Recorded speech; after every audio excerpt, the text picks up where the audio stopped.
आज हम एक ऐसे व्यक्तित्व पर चर्चा करने वाले हैं, मनन करने वाले हैं, चिंतन करने वाले हैं, जिनके लकुटी और धोती के सामने अंग्रेज का साम्राज्य हार गया, जिन्होंने अंग्रेजों की लंका लगा दी, जो भारतीय स्वतंत्रता संग्राम के सर्वश्रेष्ठ सेनानी रहे और विश्व के सबसे बड़े दार्शनिक, सबसे बड़े संत, सबसे बड़े फकीर, सबसे बड़े बाबा आप कह सकते हो। क्योंकि अगर आपको किसी व्यक्ति के सफलता के राज को जानना हो तो उस व्यक्ति के मनस्थिति को समझना पड़ेगा, माइंडसेट को समझना पड़ेगा। हम आज बात करने वाले हैं मोहनदास करमचंद गांधी, महात्मा गांधी बापू के बारे में। हम उनके कुछ ऐसे विचारों पर मनन करेंगे, चिंतन करेंगे, गहराई से समझने की कोशिश करेंगे कि आखिर क्यों वे इतने सफल हो सके और उन्हें पूरा विश्व प्रेम, अहिंसा, सत्य के नाम से जानता है।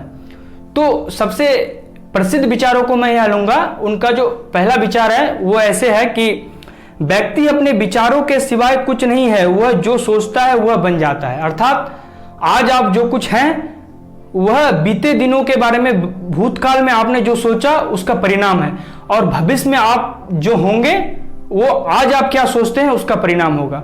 अगर आप किसी चीज को मान लेते हैं, जीवन हमेशा बिलीफ सिस्टम पर आधारित होता है। आपकी मनस्थिति जिस चीज को मान लेती है, आज से 5 साल 10 साल बाद आप वैसे हो जाते हैं। तो जो आपके आदर्श हैं, जो आपके आइडियल पर्सन है, एक वक्त बाद आप उसके जैसा हो जाएंगे, क्योंकि आपकी सबकॉन्शियस माइंड, अवचेतन मन उस ओर काम करने लगती है। नेक्स्ट कोट इज, कमजोर कभी क्षमाशील नहीं हो सकता, क्षमाशील ताकतवर की निशानी है। क्षमाशील ताकतवर की निशानी है। अर्थात अगर आपके अंदर स्ट्रेंथ है, आपके अंदर पावर है, आपके अंदर शक्ति है, तभी आप सामने वाले को क्षमा कर सकते हैं। रामधारी सिंह दिनकर भी कहा, क्षमा शोभती उस भुजंग को जिसके पास गरल हो, उसको क्या जो दंतहीन विषहीन विनित सरल हो। तो आप अगर शक्तिशाली हो तब आप किसी को क्षमा करते हो तो ठीक लगता है कि नहीं आपने क्षमा किया। अगर आप खुद ही शक्तिहीन हो तो आप सामने वाले को क्या क्षमा करोगे, वैसे भी आप क्षमा करने के लायक नहीं हो। नेक्स्ट कोट इज, धैर्य का छोटा हिस्सा भी 1 टन उपदेश से बेहतर है।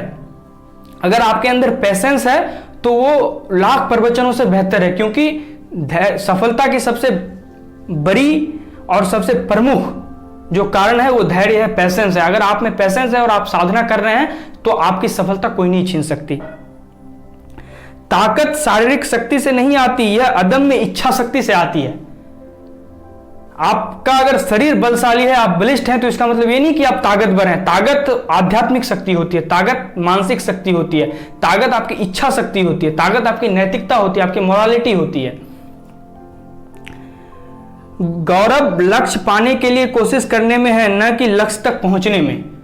अगर आप गौरव पाना चाहते हैं, यश पाना चाहते हैं, आप प्रसिद्ध होना चाहते हैं या आप कीर्ति पाना चाहते हैं, तो इसमें कोई बुराई नहीं है कि आप हो सकता है असफल हो जाएं, लेकिन बुराई इसमें है कि आपने मेहनत नहीं की, आपने प्रयास नहीं किया लक्ष्य को पाने की।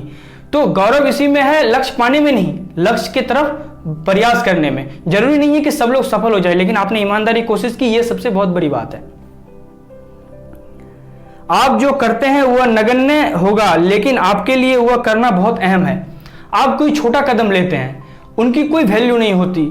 हो सकता है समाज एक वक्त तक उस पर हंसता रहे, आपका मजाक उड़ाता रहे, आपको गालियां देता रहे, लेकिन आपके लिए वो अहम हो जाता है कि आपको अपने लाइफस्टाइल में, आपको अपने जीवन शैली में कुछ चुनिंदा परिवर्तन करते होंगे, तभी आप अपने जीवन को उत्कृष्टता की ओर ले जाइएगा। हम जो करते हैं और हम जो कर सकते हैं, इसके बीच अंतर दुनिया की ज्यादातर समस्याओं के समाधान के लिए पर्याप्त होगा। हम जो भी कर सकते हैं और जो भी कर सकते हैं उसे हमें करना चाहिए। जरूरी यह नहीं कि आप किसी और की तरह हो सके, जरूरी यह है कि आप जो हो सकते हैं वह आप क्यों नहीं हो पाए। किसी देश की महानता और उनकी नैतिक उन्नति का अंदाजा हम वहां जानवरों के साथ होने वाले व्यवहार से लगा सकते हैं। अगर आप किसी देश की औकात को जानना चाहते हैं, उनकी मानवता को जानना चाहते हैं, उनके पोटेंशियल को जानना चाहते हैं, तो आपको यह देखना होगा कि जानवरों के साथ वो कैसा बर्ताव कर रहे हैं, क्या प्रेमपूर्ण बर्ताव कर रहे हैं या घृणापूर्ण बर्ताव कर रहे हैं। तो कोई भी महान आदमी जो भी विश्व में हुआ है, आप अक्सर देखोगे जानवरों के साथ उनका बेहद लगाव रहा, चाहे वो टॉल्स्टॉय हो, चाहे जीसस हो, चाहे बुद्ध हो या गांधी हो। कोई कायर प्यार नहीं कर सकता, यह तो बहादुर की निशानी है। जो लोग कहते हैं कि प्यार करना गलत है, तो मैं आपको कहना चाहूंगा कि गांधी ये मानते हैं कि कोई कायर प्यार नहीं कर सकता, यह तो बहादुर की निशानी है। प्यार अर्थात विपरीत लिंग के साथ ही नहीं, लड़का है तो लड़की के साथ ही नहीं, ऐसा नहीं। प्यार समष्टि से, समस्त ब्रह्मांड से, समस्त अस्तित्व से, यूनिवर्स से, ये प्रेम होता है। बापू ने कहा कि स्वास्थ्य ही असली संपत्ति है, न कि सोना और चांदी। अगर आप स्वस्थ हैं, आपका मन स्वस्थ है, आपकी आत्मा स्वस्थ है, आपका शरीर स्वस्थ है, तो आप इस दुनिया के सबसे धनी हैं। प्रथम सुख निरोगी काया। तो ये कुछ बापू के सबसे प्रसिद्ध विचार थे, जिन पे मैंने अपने अनुसार प्रकाश डालने की कोशिश की। मैं कोशिश करूंगा कि और भी क्षेत्रों से, कला, साहित्य, विज्ञान, चिकित्सा के क्षेत्रों में जिन्होंने बहुत कुछ बड़ा किया है, उसके बारे में मैं उनके विचारों को लेकर आऊं। अगर आपको ऐसा लगता है कि कोई ऐसे व्यक्तित्व हैं जिन्होंने अपने क्षेत्र में कुछ बहुत बड़ा किया है, तो आप सुझाव दे सकते हैं, मैं उनके बारे में अगली वीडियो लाने की प्रयास करूंगा। तब तक के लिए मिलते हैं अगली वीडियो में। धन्यवाद।